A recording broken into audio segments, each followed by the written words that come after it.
glasses. I don't want to see that glare. All right. So, Josh, do you want to introduce yourself? Yep, I can. My name is Josh. I came over for proper discussion. Hopefully, I learn a few things. Hopefully, Zach learns a few things. I'm excited. So, obviously, I'm Zach. I host this discussion style show. It's the second edition of this.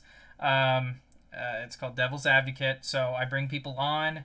They will state a position, and I will argue against the position in a conversational style, not a debate style, in order to display both sides of an argument in a way that is less confrontational than a debate would be. So today our topic is Confederate statues and monuments. Josh is going to state his position, and then I will state the opposite position, and then we'll have a little bit of a discussion. All right, so Josh, you can go ahead. Is this live or just recording? Yeah, no, we're live. Oh, okay. just double checking. No, so my position is basically Confederate statues should not be allowed on public property, which includes like courthouses, public parks, etc.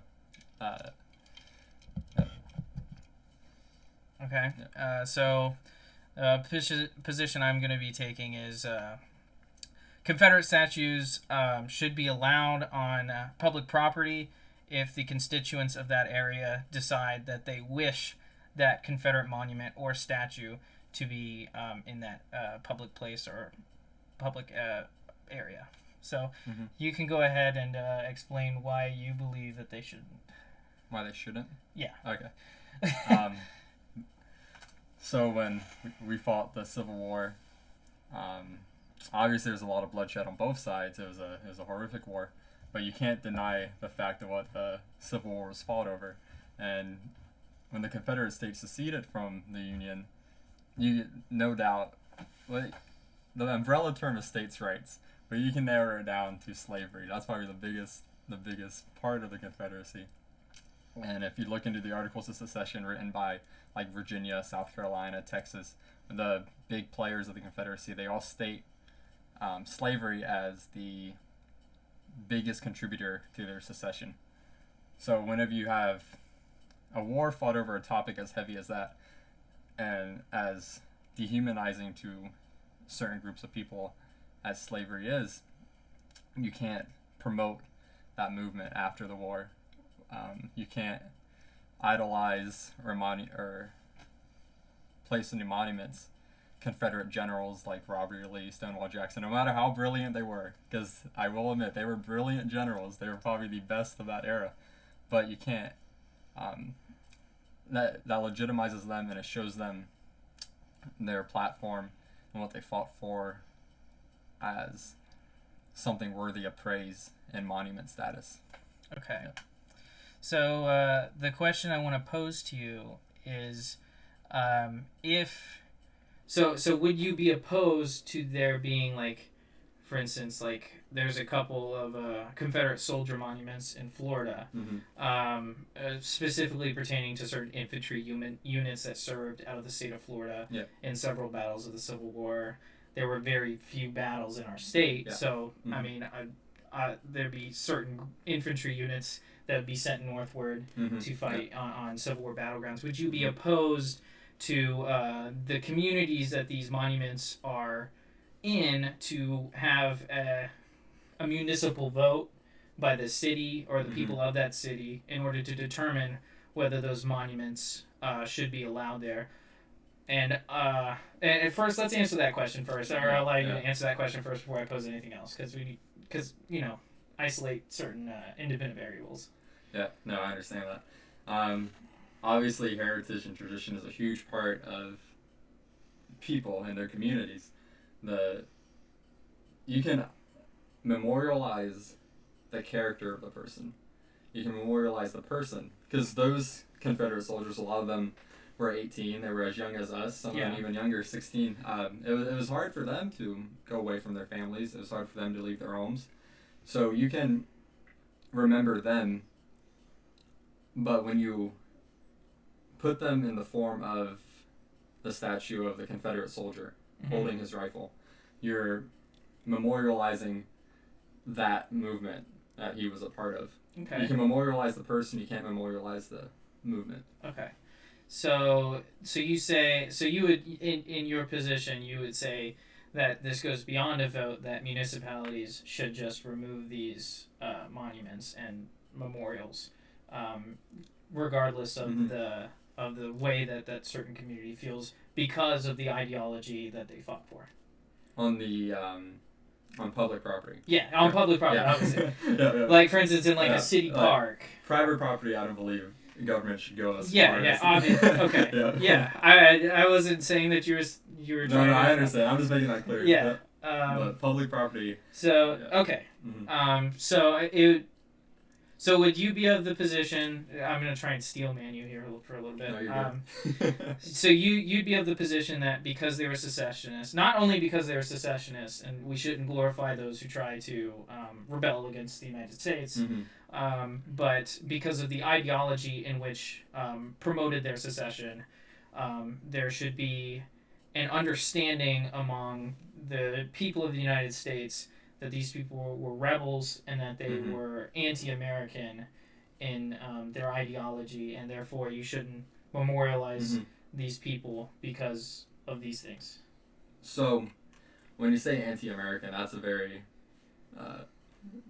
well, I mean, they were quite literally anti-American when they seceded from the Union. Yeah, now they were anti-Union, but in their minds, they were full American. Well, they believe the... I get that, but... It was the United States of America that they seceded from. So when I say anti-American, that I'm specifically referring to the fact that they left the Union. Yeah. Okay. I go with you. And that terminology. Yeah. So I wasn't necessarily saying that they perceived themselves as anti-American, because obviously they felt like the northern states and the Union itself, by electing Abraham Lincoln as the president of the United States, were trying to cram down certain things on their state. So, and obviously, it was actually quite interesting when you look at the history of Abraham Lincoln's presidency. Yeah. Because when he first took office, he pledged that he would not get rid of slavery in order to try and keep the Union intact. And in fact, throughout his campaign, he was saying this because he didn't want the Union to break apart, because it really did put the United States and America and the country that we were at the time in a really precarious situation on the world stage, with a divided America, because we were still a pretty weak country at the time in terms of actual military and trade power. Obviously, a very different situation now, but I mean, we have states that could secede now and be perfectly functioning countries. Like California or Texas. I mean, there's a few states that could function on their own outside of the Union, but and function well on the world stage without the backing of the Union. But I mean, that was a very different situation at the time. Like, the United States was very young. It was just under 100 years old, right? Yep. Yeah, because it happened in 1850s, 1860s. Civil War was 61 to 65. Okay, yeah. Okay. Okay. I understand your position. So my devil's advocate position, of course, would be that, like you said earlier, I think it's interesting coming from the South. So I was born in Florida. Obviously, growing up, the Confederate flag, you see it everywhere, but as a child and as a young teen, and until it kind of got into the mainstream news about how it was being banned and stuff like that, I never saw that growing up as a symbol of hate or as a symbol of oppression of minority groups. At one time it was, very, very clearly it was. And although the way we see the Confederate flag now is not actually the Confederate flag, it's like a Confederate Navy flag or whatever. It's really weird how that became It's really weird how that became the thing. And for some, I don't know the historical background to this. It might be because of how entrenched the southern United States was, or the KKK was entrenched in the southern United States in the 1940s to 60s, and even past that. And that might be why the battle flag became that sign of heritage versus the actual Confederate flag, because the KKK, what they were doing at the time, it was like kind of guerrilla war tactics against minority groups. So, but when you, I'm trying to figure out how to word this. I want to be very precise. So with the Confederate battle flag, me growing up as a young Southern boy, I didn't recognize that as a hate symbol or as a symbol of white pride. It was more of a cultural thing. Now, I've never even owned a Confederate flag. No one in my family has. But I recognize that as a kind of Southern pride thing. And so instead of a racial pride, it was more of a cultural pride.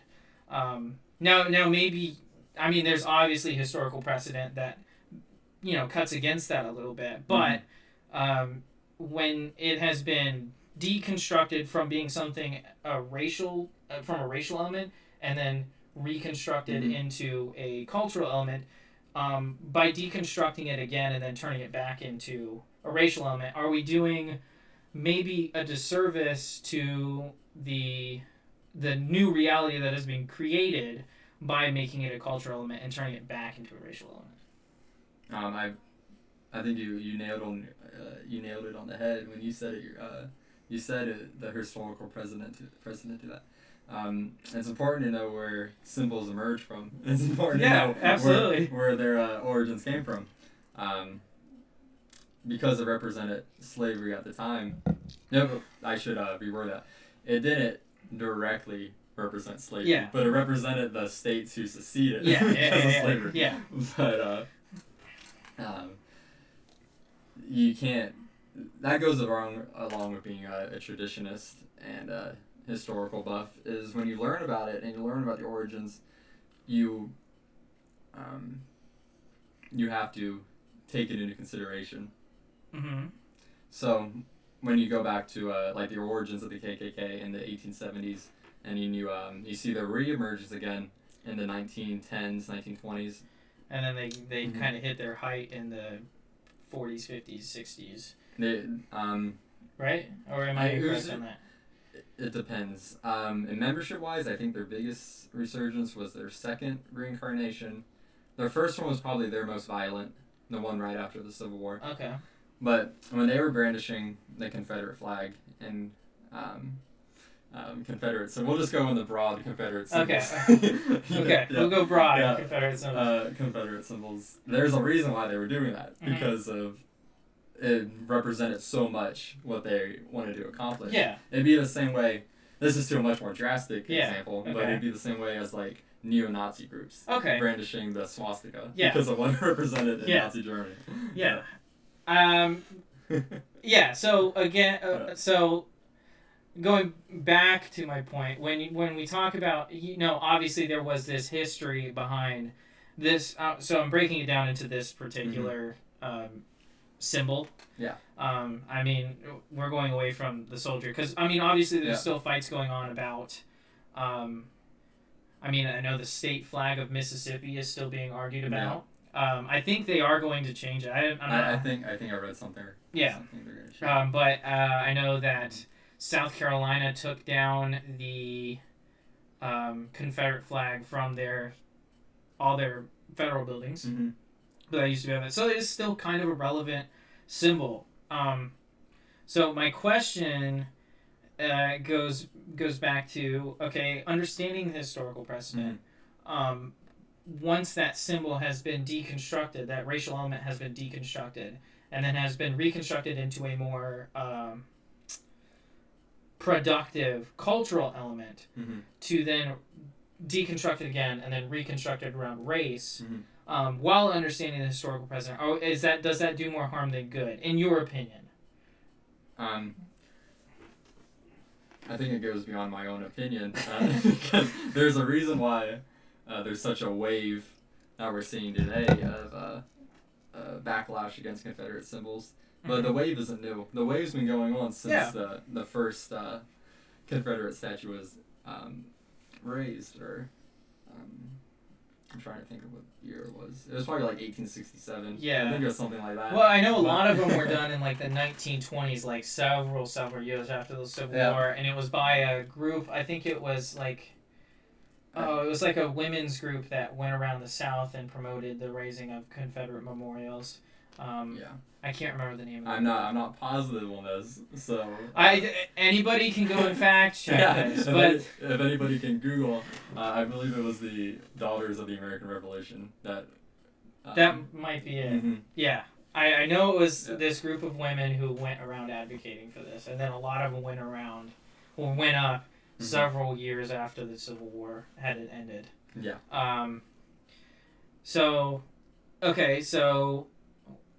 Okay, we're past the Confederate flag. Mm-hmm. Moving on to like specific names, because you mentioned Robert E. Lee, Stonewall Jackson, those generals. Several counties in southern states are named after these people. So, for instance, I went to school at Florida Gulf Coast University. It is located in Lee County, Florida. Yeah. Lee County, Florida is named after Robert E. Lee. Mm-hmm. So what would your perspective be? Should we change the county name, or has that again been so far removed from that original person, I guess it was named after, that changing the name doesn't really accomplish much outside of the fact that the name is now changed? I think it goes back to what the name, or as you mentioned, the origin of names. You know, because Washington and Lee University up north, well, it's south, but it's up north for us. It was named after Robert E. Lee because of his contribution to the university. Oh, okay. So I wouldn't be completely opposed to like a statue of Lee on their campus, but not one in his military general uniform. Okay. Maybe one in like his business attire, because he did do a lot for the university. Okay. He dedicated his entire post-Civil War years to helping direct that university. Oh, okay. So, I didn't know that. That's interesting information. I had no idea. Yeah. That part gets tricky, because then you get down to like Fort Bragg, you know? Yeah. And Fort Bragg is named after a Confederate, and but Fort Bragg, as you mentioned, has a much deeper history than the Confederate States of America. Yeah. So it does get complicated. It gets trickier. Yeah, it gets tricky. So you don't have a concrete answer on the renaming of like certain counties, institutions, because of maybe certain contributions in the reason of the university, or just because changing the name, like for instance in Lee County, changing the name doesn't really accomplish much outside of, okay, now the name's Peterson County. Like, it doesn't change it that much. Yeah. Okay. I think I'm with you there. So I'm trying to think of another way to get back to the original memorial thing. The statues. Yep. Yeah. So with the statues, isn't there a famous statue at Fort Sumter in South Carolina of a Confederate soldier? I'm not positive. Okay. I'd be surprised though, considering Fort Sumter is where the first shots were fired. Yeah, you know? Well, that might be why it was put there. Yeah, it's possible. I know there's this famous Confederate statue that kind of like looks out over a bay, and I was presuming it was Fort Sumter because Fort Sumter is kind of located on the coast. But I could be wrong. So in that instance, so you talked about how the difference between a memorial for the generals versus the fallen people, or the fallen soldiers that fought. So for something like that, where you have a memorial about, again, people that age from even younger than 16. Sometimes it'd be 13 or 14. Drummer boys, especially. Yeah. All the way up to 30, 35. Yeah. Sometimes older. But a lot of times not, because people didn't live longer back then. So would that be okay in your eyes, or are you still kind of on it? That, you can memorialize those who fought in the Confederacy, but you can't immortalize them holding their rifle, being in their Confederate fatigues, because then you're also memorializing the movement that they were with. Okay. So, a little bit of Smith history. Yeah. I actually do have an ancestor that fought for the Confederacy. Oh, yeah? Yep. And I actually have I think it's a great grandfather whose name was actually Robert E. Lee Smith. That's funny. You're so close to being related to the main man. So I have no idea if they are on a memorial somewhere. Yeah. Because honestly, I don't care. Yeah. And I don't like the fact that they fought for the Confederacy, because to like that fact would be ridiculous. But if they were on a memorial somewhere, I know the guy that was he was like a general. Like he's a guy that led a platoon.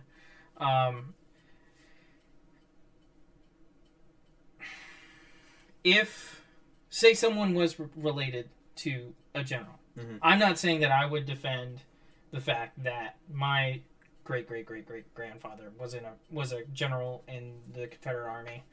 I'm not saying I would defend a statue that had his name on it. Yeah. But if someone were to defend a statue that had their name on it, saying, okay, I understand what he did was wrong, but it's still a memorial of one of my relatives, and what if this is a really bizarre hypothetical? so what if it came down to the fact that he believed all the propaganda? Like, he believed the propaganda that the states' rights. Yeah. So he believed the propaganda that the South was selling. Because a lot of people did. A lot did, yeah. Most Southern people, first off, didn't own slaves. Yeah. And most of them bought into the propaganda that, Lincoln was coming to... Like a tyrant. Yeah. That's what they believed. Yeah, he was coming to be a tyrant, and he was going to, watch you over your shoulder every second of every day, and it was going to be the worst thing ever, and, they were going to tax the crap out of us, just like England did, and this is why we need to secede. Yeah. They bought into a lot of propaganda. So what would be the objection to someone who had a relative or an ancestor who fought in the Civil War? They had their name on, say, a plaque. Yeah. That says, in memoriam of these who fought bravely at this battle. Let's say Antietam, because that's a famous... Antietam, yep. Pretty big. Yeah. Bloodiest day in the Civil War. Single day. Yeah. Yeah. Not as bad as Gettysburg overall, but Antietam was the bloodiest single day. Yeah. And you hear the descriptions, like, in writing about that, it's like, oh my god. Yeah. Yeah, have you been to Antietam? I have not. Yeah. I have not. But, like... Antietam is... It's interesting visiting Civil War battlegrounds, because then you remember it happened. Yeah. I've been to Gettysburg once. I just want to have an interesting conversation about the history for a second. Yeah, didn't the two armies kind of meet by chance? In Gettysburg? In Gettysburg? Oh, my understanding of it, I could be wrong, is that Lee specifically targeted Gettysburg. Oh, did he? Yeah, to try to, like, push into the north. Because I can't remember what a history book it was in, like, it was in middle school. But I remembered reading that there was a flyer that this boot factory was doing, like, 50% off of boots. And so the Southern Army obviously has, like, no industry. Yeah. There's no industry in the South. It's very, very agricultural. So they have trouble producing, like, en masse. So they're like, oh, well, we're short on boots. And the Northern Army's like, oh, well, there's some cheap boots over here. Everyone's tired. Let's go get some boots. And then it just so happened that these two armies kind of met outside the city of Gettysburg. I've heard something similar to that, but I heard it a little different. I heard it was like a unit, or maybe it was like a squad, and they were like doing reconnaissance, and they like came over a hill and they saw the entire army right there, something like that. But like I don't know if that story is true. That could just be someone making something up and putting it in history book, because that does happen more often than you'd think. Yeah. So what do you think about that? The plaque that has the in memoriam of these soldiers that could be identified, obviously, because a lot of them, like, records were not that great back then. They were actually, I'm surprised how decent they were. Well, they were decent, but, like, for instance, like, some random 16-year-old might not be on a record book as being in the army, because oftentimes when armies would march, they'd kind of pick up people along the way that would just kind of wander in and be like, I want to be part of this. And it happened a lot more in the South than it did in the North, because, again, a lot of people in the South bought into the propaganda, and the North just had so many people. The North was industrialized by far. Yeah. So what would you say about a plaque like that, or, like, one of those, like, big stone circle monument things, and they have the plaque right in the middle? What would be your... So... one that commemorates, like, somebody's ancestor. Yeah. Of that sort. Well, their ancestor just happens to be on the plaque. It's commemorating a number of... for their bravery. Yeah. I think we talked about it earlier, too, to an extent, where you can commemorate someone's bravery, Okay. You can be proud in your ancestors for... their bravery for what they wanted to do, because it was tough, it was tough leaving your home to go to some battlefield hundreds of miles away and then shoot at each other with like musket balls this big around. And even if you get hit in the arm, you're dead. So because medicine was horrible, they cut your arm off because they don't want you to get infected. You go in with like a runny nose, they chop off your arm. It was a terrible time. But I think you can commemorate someone's character, but you cannot commemorate whatever movement they fought for. Okay, so your big, I guess your big hang up about it would be the full statue in the clothing, or in the Confederate clothing with the rifle, like in the standing guard position, like that. Yeah. Okay. Yeah. And then obviously a statue of Robert E. Lee on his horse, like with it like rearing up and like one hand in the sky. His saber on his side. Yeah, his saber on his side, one hand in the air, like ordering the charge. Obviously, you'd be against that if just the simple Confederate soldier standing at guard. Okay. Okay, I don't think we're that far away from each other in terms of where we're arguing from, because I wouldn't advocate, or I wouldn't defend a statue of Lee like that. Yeah. Because that's showing him as a heroic figure. It's showing him basically as a conqueror. Yeah. Like you get the same kind of statues of big conquerors like Alexander the Great. You get it's that kind of figure that you're sculpting him into. Yeah.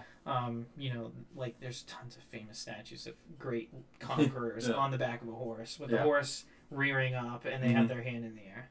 Like that's a conquering pose. Yeah. So I wouldn't defend that. I think the only part we disagree on would be the Confederate soldier standing guard. And I think the difference in our opinions is that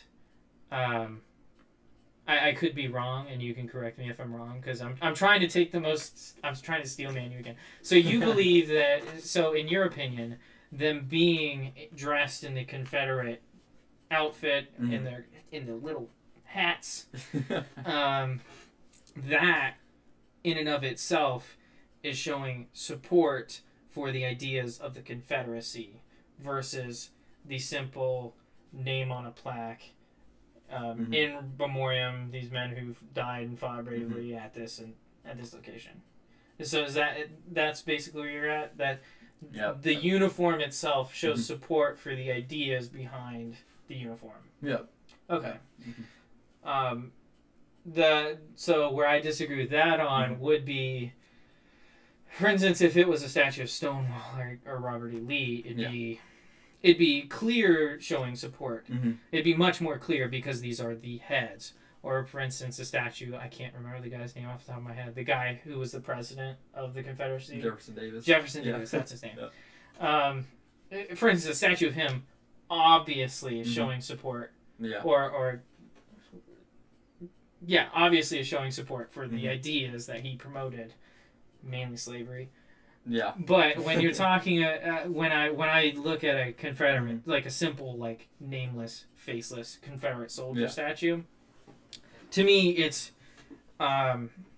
it is an accurate depiction of the people who were fighting, for the Confederacy. So, for instance, you have the Confederate statue in his Confederate standing guard rifle here. Yeah. For me, that would be less. It'd be less overt, and I guess you could argue that covert is nearly as bad as overt, but it'd be a less overt promotion of those ideas. Yeah. So, I mean, what do you think about that position? So, whenever you see like a monument to like World War II, you know, most of the time, I would say if 99% of the time, they're GIs in their uniforms, you know? Yeah. Now, World War II is a little different. It was a lot less, it was obviously freedom versus tyranny, you know? Yeah. I know we can agree on that. Well, it depends, because if you're talking, it was tyranny and freedom versus tyranny. Because if you're talking about the sides that, if you're talking about the people that fought alongside us, like, so if you're talking about, like, the Allies, which were Britain, France, USA, Australia, Canada, who did play a part. They did help with the storming of Normandy. Yeah. A lot of people leave them out, but I'm giving you guys credit. Yeah. But countries like that, and then obviously Poland, Finland, who played more part closer to the end of the war than they did at the beginning, because Finland obviously had to fight a tough war against Russia there for a little bit. But well, we can go back to the drastic example that I mentioned earlier. You know, about flying the swastika in modern day Germany. It'd be I believe it's a crime. In Germany it's illegal. It's illegal to. Yeah. Which kind of makes sense. Yeah. Yeah.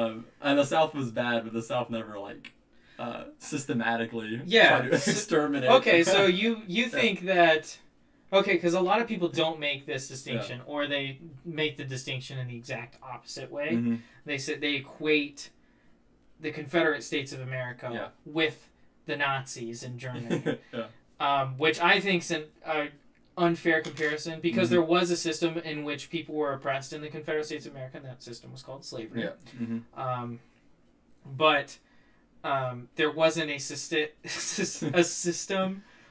by which they were murdering millions of people. In such a almost factory-like manner. It's like murder factories. Yeah, it was like industrialized. It was genocide. murder factories. Yeah. So. But that being said, we do have to mention that the South did commit war crimes against blacks. Oh yeah. What was the? I can't remember the regiment name, but Glory was based on it. That movie? Yeah. And they would kill white officers, and they would massacre black units, black regiments, if they surrendered and were captured. Yeah. So, it's not surprising at all, considering who was fighting on that side and who was giving the orders, really. Yeah. Because the people that were giving the orders at the time, they were the most wealthy, and they were the ones that owned slaves. Yeah. And the fact that, and when the North started using freedmen as fighters, that was obviously a big slap in the face to the South. Like, see, these guys can fight you, and they're gonna beat you. And then, so the South, obviously, that would have pissed them off. Yeah.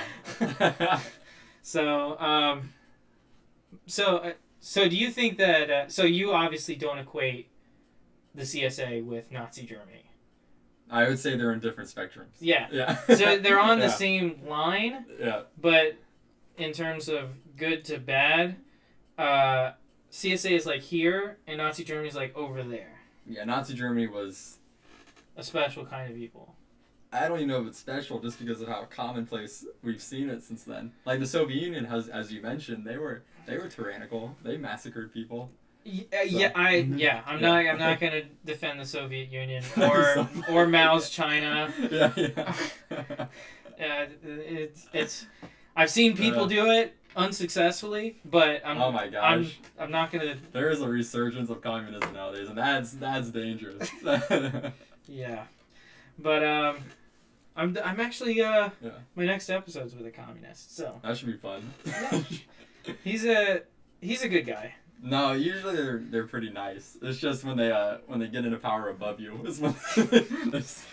I mean, so he described because I've like done a little bit of research on communism and on the community of communists that exist online. So there's like normal communists and then there's tankies. Yeah. And tankies are the ones you got to worry about. Those are the guys that. They don't view Mao and Stalin as like bad guys. They're like, no, this is correct. Really? Yeah. They're like, no, this is good. Yeah. China wouldn't be where it was today without Mao. Yeah, but we're still better than China in terms of industry, military. Oh my goodness. But he's not a tanky.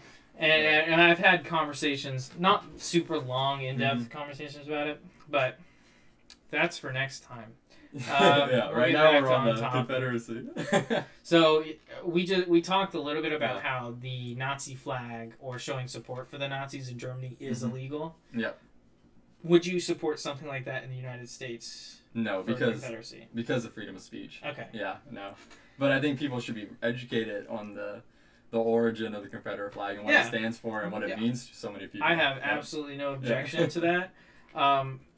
So, and from my experience again as a Southern boy, the Confederate flag, when I was growing up, and for the people around me and for the people that I saw around me, including some of not my primary family, like my mom, dad, all that, but for like cousins and uncles, like I've seen them have like a Confederate flag on their hat, but it was never like a white pride thing. It was a Southern cultural pride thing.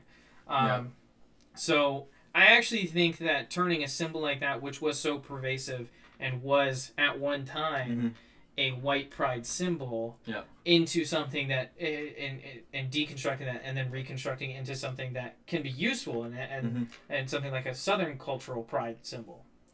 I think that's useful and because it kind of takes away that harsh power that it had and that harsh grip that it had over the American psyche and specifically the Southern psyche, and then creating something that can actually help people because regardless of whether you think that the Confederate flag as a cultural symbol is a good idea, having these cultural mainstays in a society is something that is necessary and in fact can help social cohesion when you're talking about large groups of people. So I don't think is there anything else that you'd like to go over or? Just addressing what that last sentence. Okay. It's appropriate, and you should have pride in your community. Pride in your heritage, pride in your history. But at the same time, you also have to be educated. Yeah, I'm not saying again. No, I understand. Education is it's really the key to all of this. Yeah. Because if you're uneducated about what the symbol of the Confederate flag used to mean, if you're uneducated about what the Conservative States of America stood for, or the Confederate States of America, Conservative States of America. One day. the Confederate States of America stood for, and why they seceded. Because there's still, and unfortunately this is true, there's still a lot of people in the South that believe the South seceded for states' rights. Yeah. Which is not the case. Well, it's states' rights to own slaves, basically. Well, it is states' rights to perpetuate the system of slavery. So the states' rights thing was, it was bad. It was a bad, issue, and it kind of ruined, in my opinion, it ruins a lot of arguments about states' rights versus federal government, because when you say, when you argue that, states should be able to make their own laws and govern themselves, not independently of the federal government, but in tandem with the federal government, when you use the term states' rights, oftentimes it gets brought back into this loaded language of the Civil War.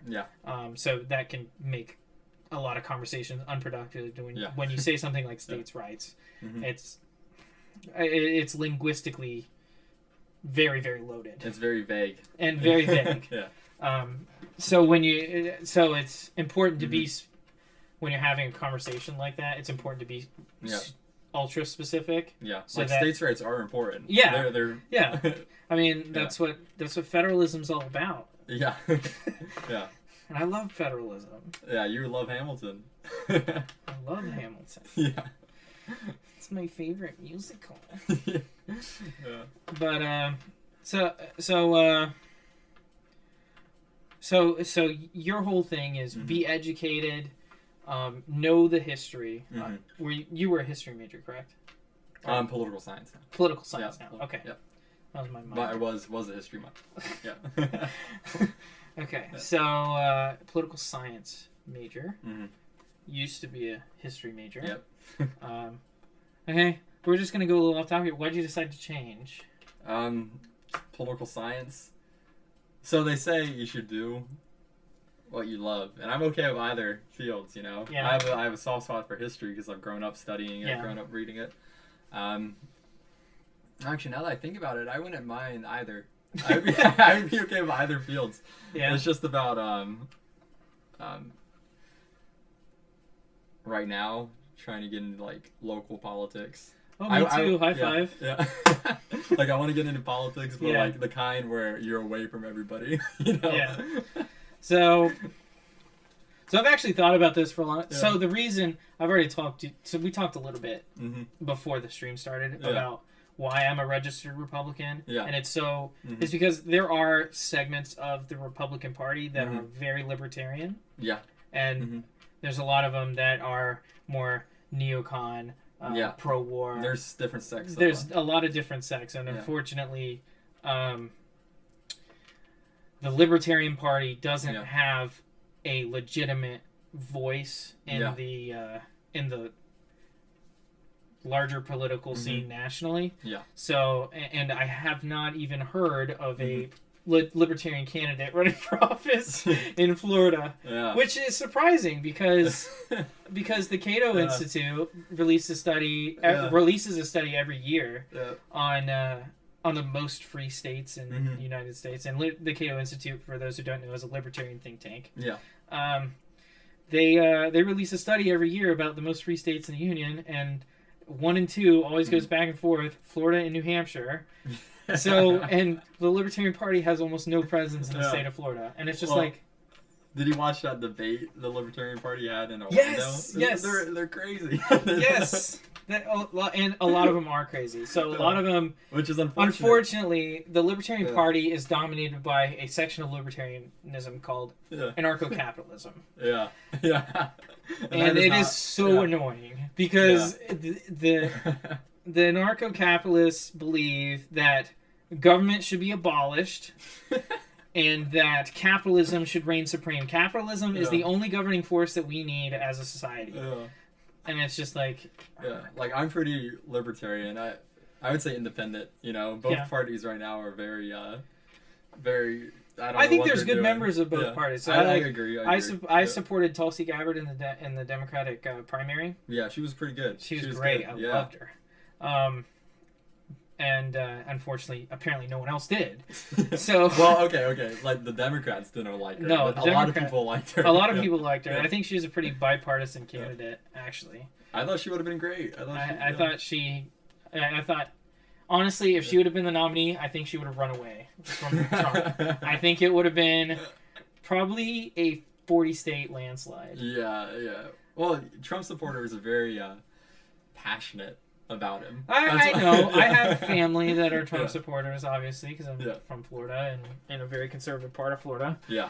So I know they're very passionate, but at the same time, I think Tulsi is one of those candidates who can reach across the aisle and talk to both sides. And Joe Biden is that to an extent, but has Alzheimer's. Yeah, he's barely alive. Yeah. Which is actually part of his campaign. Is that he's nobody and things are going to stop being crazy. The most unfortunate about Biden is his campaign slogan is literally "I'm not Trump." Like that's all his platform is. I mean, the Democratic National Convention, that's basically what it was. It wasn't like vote for us because of these reasons. It was look how bad this president is. It's just ridiculous. Like I thought you guys were supposed to convince me why your guy is better. Yeah, I bet they're all going to dinner together though afterwards. You know. Yeah, of course they are.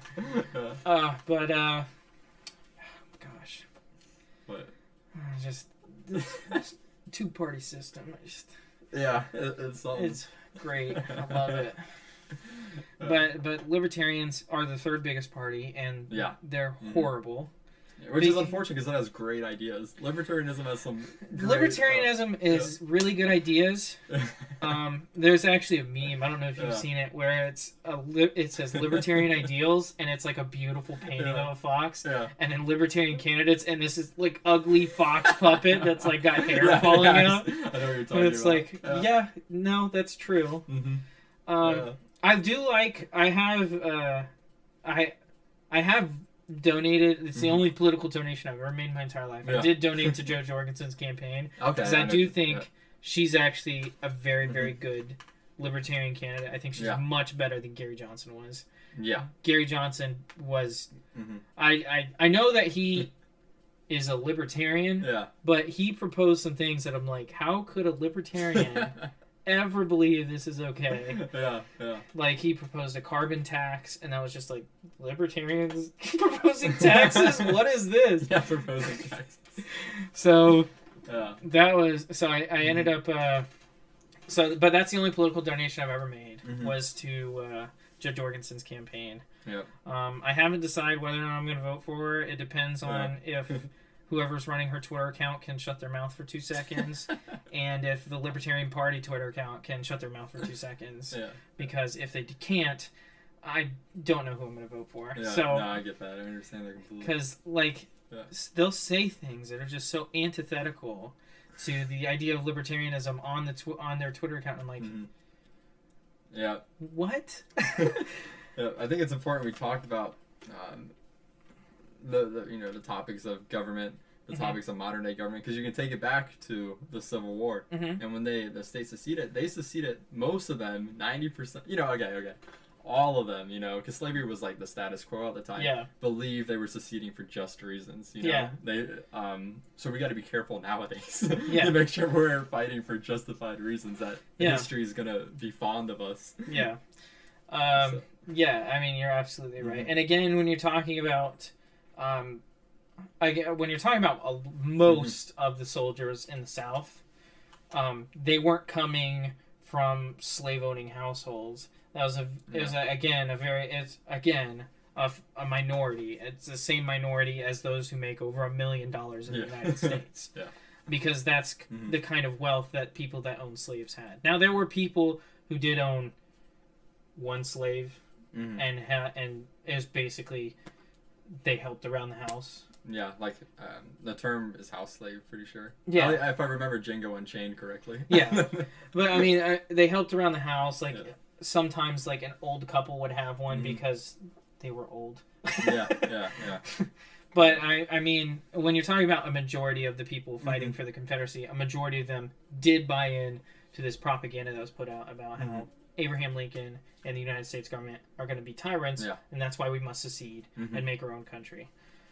Now, And that's unfortunate because one of the great things about the United States, and a lot of founding fathers did own slaves. You know? Yeah, I do. Now, I know. But that being said, their rhetoric of what they came up with, that all men are created equal, we should be listening to that side. Yeah, I think. I mean, I've said this a number of times on my channel, but the first few sentences in the Declaration of Independence it perfectly encapsulates my belief system. Yeah, like so well. Yeah. Like, it's incredible. Yeah. No, life, liberty, he said pursuit of happiness, right? Yeah, pursuit of happiness. Now, he did help write the French Constitution, which says property.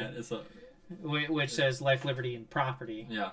Property is just as important, you know? Yeah. The French took it to the extreme where they parceled out land for each individual person in the country. Wow. Yeah. Which is like... okay. Yeah. Like, now the French, and what this country has to be careful of is mob mentality. The French went through a period called the Reign of Terror where they were just killing everybody. Very aware. Yeah. People lost their heads, like literally. They like lost their heads. You're not for the revolution? Yeah. You believe in God? No, this is the Church of Rationality now. Yeah. No, the Church of Reason. No, the Cult of Reason is what it's called. Yeah. Like, that's good. That goes back to what I said earlier about you can separate the character of somebody. Like Jefferson believed in, life, liberty, pursuit of happiness. But and in the original Declaration, he wanted to outlaw slavery, and then John Adams and Benjamin Franklin talked him out of it because they're like, "We get Virginia and South Carolina." I know Jefferson owned over 600 slaves. Yeah, I'm aware. Yeah. I'm very aware. Yeah. They were wealthy people back then. Yeah. But everything's a progress. American history, when you study it, we started from we've been progressing overall, as a country. The way the Declaration of Independence was written, it was written in a way to where better men later down the line could make the adjustments that they needed to make the free society that was laid out. That's actually that's really good. Yeah. So again, it's like the whole standing on the shoulders of giants. Yeah. There's this great foundation laid in the Declaration that we didn't live up to, and you can argue whether or not we live up to that expectation or that decree today. I would say that we're not quite there yet, and that in some areas we're not doing enough, and in other areas we've done too much. We've gone too much in the other direction, to where the equal justice under the law, fingers on the scale. Yeah. So I get the foundation. Yeah. It's right back here. That's good. You have it. I have it on my wall, and then that's the Constitution. Yeah, I was looking at that earlier. Yeah. So, but that's on my wall because I want everyone to see it behind me. I love that document more than that document. Oh no, I love you don't have the Bill of Rights, do you? No, I don't have the Bill of Rights are my favorite part of the Constitution. I don't have the Bill of Rights. Yeah. Do you know who wrote the Bill of Rights? Madison. Yes. Yeah. Do you know why he wrote it? Couple of reasons, but the funny thing about Madison is he was like 5'4", right? He was like 90 he was short, pounds, and he had the biggest brain, He's big brain. He was big. Just draw a meme of like Jimmy Neutron. James Madison, like they were all brilliant people. They were great thinkers. Really, really great thinkers. And one of the things that's different from that, because we did secede, during this revolution, we got away from Britain. The difference between that though is the Confederacy, when they seceded, they didn't have a lot of brilliant leaders like that. No, like there's no one we're quoting nowadays. No, and there's reason why is because slavery was immoral. Slavery was immoral, and it's very clear looking back that they have lost the argument by that point. I mean, if you look at the Lincoln-Douglas debates. Oh, yeah. Those are good. Lincoln was... Well, and Lincoln was a great lawyer in his own right, so he's good at argumentation. And so he refuted the idea that slavery was a moral and just thing to do to people. Yeah, those debates, sure, you how the times have changed, Yeah. You go on, like, the news nowadays, you get, like 5-minute bits, 2-minute bits. Those debates lasted hours. Yeah. They were 4-6 hours. Yeah. I mean, that's why I like I like watching long form content. So I like I do watch YouTube videos. Yeah. But I also I listen to so many podcasts. I'm so far behind. And I listen to people on both the left and the right. And which is I good. disagree with both of them. Depending on the topic. Yeah. But education is the most important thing. So Absolutely. when you talk about when you're talking about like, oh, should I listen to this person or this person? Listen to as many sources as you can to form your own opinion, because you don't want to get locked into an ideological box and end up just listening to one side of the argument. And that's what this show is designed to do. Yeah, it's to present both sides of the argument in a way that's non-confrontational. Yeah. In a way that, you know, I might change your mind, you might change my mind, even though this issue doesn't really, I don't have a dog in this fight. Yeah. But I'm taking a very popular position Yeah. On the other side of the argument that I've heard before. Yeah. And that made sense to me. Obviously, I'm not going to take a position that doesn't make sense to me. Like, I'm not going to take the position that, oh, Stalin was actually a great leader of Russia for these reasons. Yeah, you're gonna have fun talking to the communists next week. But so that's why I started the show. I wanted to give both sides of any particular argument. I thought this especially with the times that we're in with all the social unrest, I thought this was a good topic to take on, to show both sides of an issue and how two people that disagree with each other can have a meaningful and in-depth conversation. And show that people can get along without having to scream at each other. Yeah, and we have a lot more in common, you know? We have a lot more in common, probably, than even we realize. Yeah. But, no, thank you for coming on. Yeah, absolutely. It was fun. Yeah. I'd love to have you on any other time to do another topic. I have a few more people that I have lined up, but whenever you want to come on next time, just let me know. And I'll tune into your other episodes too. Okay. I'll see how you do against just point at that. The Declaration of Independence. All right. Yeah. Thank you for coming on. I'm going to end the stream now. And everyone have a good night. Have a good night.